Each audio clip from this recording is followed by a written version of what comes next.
ഉൽപ്പത്തി അധ്യായം 43. ബെഞ്ചമിനും ഈജിപ്തിലേക്ക്. നാട്ടിൽ ക്ഷാമം കൊടുമ്പിരി കൊണ്ടു.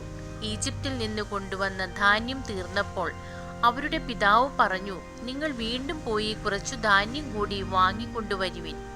അപ്പോൾ യൂദാ പറഞ്ഞു, അനുജനെ കൂടാതെ വന്നാൽ നിങ്ങൾക്കെന്നെ കാണാൻ സാധിക്കുകയില്ല എന്ന് അവൻ ഞങ്ങളോട് തീർത്തു പറഞ്ഞിട്ടുണ്ട്.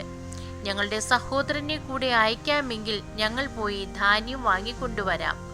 അങ്ങവനെ അയക്കുന്നില്ലെങ്കിൽ ഞങ്ങൾ പോകുന്നില്ല. കാരണം അനുജനെ കൂടാതെ വന്നാൽ നിങ്ങൾക്ക് എന്നെ കാണാൻ സാധിക്കുകയില്ല എന്ന് അവൻ പറഞ്ഞിട്ടുണ്ട്.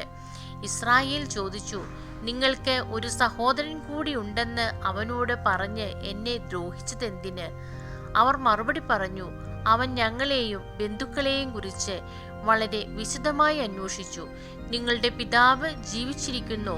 നിങ്ങൾക്ക് വേറെ സഹോദരനുണ്ടോ? അവന് ഞങ്ങൾ മറുപടി നൽകുകയും ചെയ്തു. എന്നാൽ സഹോദരനെയും കൂട്ടിക്കൊണ്ടുവരുവിൻ എന്ന് അവൻ പറയുമെന്ന് ഞങ്ങൾ ഊഹിക്കുവാൻ കഴിയുമായിരുന്നു. അപ്പോൾ യൂദാ പിതാവായ ഇസ്രായേലിനോട് പറഞ്ഞു, നമ്മൾ അങ്ങും ഞങ്ങളും നമ്മുടെ കുഞ്ഞുങ്ങളും മരിക്കാതെ ജീവനോടെ ഇരിക്കണമെങ്കിൽ അവനെ എൻ്റെ കൂടെ അയക്കുക. ഞങ്ങൾ ഉടനെ പുറപ്പെടാം. അവൻ്റെ ചുമതല ഞാൻ ഏറ്റുകൊള്ളാം. എൻ്റെ കയ്യിൽ നിന്ന് അങ്ങേക്ക് അവനെ ആവശ്യപ്പെടാം. അവനെ അങ്ങയുടെ മുൻപിൽ തിരികെ കൊണ്ടുവരുന്നില്ലെങ്കിൽ ആ കുറ്റം എന്നും എൻ്റെ മേലായിരിക്കട്ടെ. നമ്മൾ ഇത്രയും താമസിക്കാതിരുന്നാൽ ഇതിനകം 2-ാം പ്രാവശ്യം പോയി തിരിച്ചു വരാമായിരുന്നു. അപ്പോൾ അവരുടെ പിതാവായ ഇസ്രായേൽ പറഞ്ഞു, കൂടിയേ തീരുവെങ്കിൽ അപ്രകാരം ചെയ്യുക. നാട്ടിലെ വിശിഷ്ടോൽപ്പന്നങ്ങൾ കുറേശ്ശെ എടുത്ത് അവന് സമ്മാനമായി കൊണ്ടുപോവുക. തൈലം, തേൻ, സുഗന്ധദ്രവ്യങ്ങൾ, മീറ, ബോടനണ്ടി, ബദാം പരിപ്പ് എന്നിവയെല്ലാം. പണം ഇരട്ടി എടുത്തുകൊള്ളണം. നിങ്ങളുടെ ചാക്കുകളിൽ വെച്ച് തിരിച്ചയച്ച പണവും കൊണ്ടുപോവുക. അതൊരു നോട്ടപ്പിശകായിരുന്നിരിക്കാം. നിങ്ങളുടെ സഹോദരനെയും കൂട്ടിക്കൊണ്ട് അവൻ്റെ അടുത്തേക്ക് പൊയ്ക്കൊള്ളുക. സർവശക്തനായ ദൈവം അവൻ്റെ മുൻപിൽ നിങ്ങളോട് കാരുണ്യം കാണിക്കട്ടെ. അവൻ നിങ്ങളുടെ സഹോദരനെയും ബെഞ്ചമിനെയും തിരിച്ചയക്കട്ടെ. മക്കൾ എനിക്ക് നഷ്ടപ്പെടണമെന്നാണെങ്കിൽ അങ്ങനെയും ആവട്ടെ. സമ്മാനവും ഇരട്ടി തുകയും എടുത്ത് ബെഞ്ചമിനോടുകൂടി അവർ ഈജിപ്തിലെത്തി ജോസഫിന്റെ മുൻപിൽ ഹാജരായി. അവരുടെ കൂടെ ബെഞ്ചമിനെ കണ്ടപ്പോൾ ജോസഫ് വീട്ടുകാര്യസ്ഥനെ വിളിച്ചു പറഞ്ഞു, ഇവരെ വീട്ടിലേക്ക് കൂട്ടിക്കൊണ്ടു പോവുക. ഒരു മൃഗത്തെ കൊന്ന് സദ്യ ഒരുക്കുക. അവർ ഇന്ന് ഉച്ചയ്ക്ക് എൻ്റെ കൂടെയായിരിക്കും ഭക്ഷണം കഴിക്കുക. ജോസഫ് പറഞ്ഞതുപോലെ അവൻ അവരെ വീട്ടിലേക്ക് കൂട്ടിക്കൊണ്ടുപോയി. വീട്ടിലെത്തിയപ്പോൾ അവർക്ക് പേടിയായി. അവർ പറഞ്ഞു, കഴിഞ്ഞ തവണ ചാക്കിൽ തിരികെ വച്ചിരുന്ന പണം കാരണമാണ് അവൻ നമ്മെ ഇവിടെ കൊണ്ടുവന്നിരിക്കുന്നത്. അവസരമുണ്ടാക്കി നമ്മെ കീഴ്പ്പെടുത്തി അടിമകളാക്കുകയും നമ്മുടെ കഴുതകളെ പിടിച്ചെടുക്കുകയുമാണ് അവൻ്റെ ഉദ്ദേശം. അതുകൊണ്ട് അവർ വീട്ടുവാതിക്കൽ വെച്ച് ജോസഫിന്റെ കാര്യസ്ഥനെ സമീപിച്ച് സംസാരിച്ചു.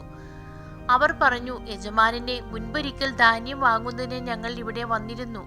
മടക്ക യാത്രയിൽ വഴിയമ്പലത്തിൽ വെച്ച് ചാക്കഴിച്ചപ്പോൾ ഞങ്ങൾ ഓരോരുത്തരും കൊടുത്ത പണം ഞങ്ങളുടെ ചാക്കിൽ തന്നെ ഇരിക്കുന്നു. ഞങ്ങൾ അത് തിരികെ കൊണ്ടുവന്നിട്ടുണ്ട്. ധാന്യം വാങ്ങാൻ ഞങ്ങൾ വേറെ പണവും കൊണ്ടുവന്നിട്ടുണ്ട്.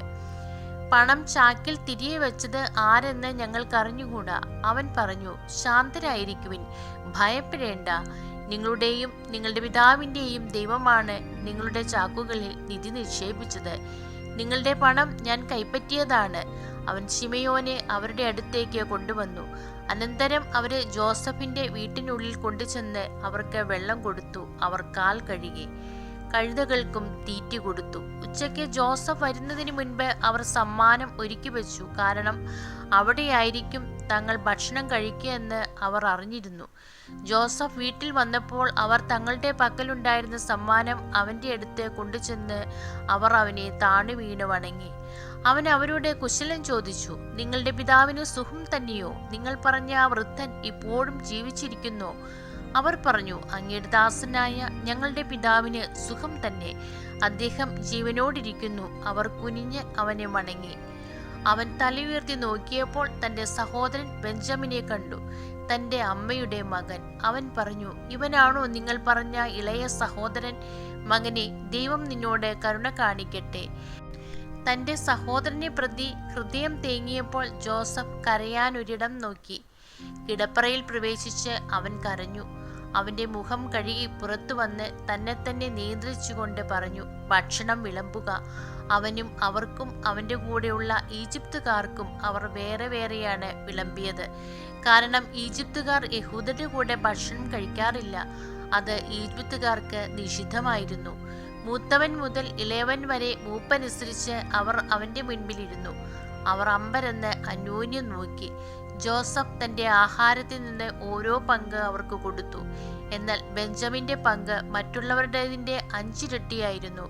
അവർ കുടിച്ച് അവനോടൊപ്പം ഉല്ലസിച്ചു. ദൈവമേ, സ്തുതി അങ്ങേക്ക് യോഗ്യമാകുന്നു.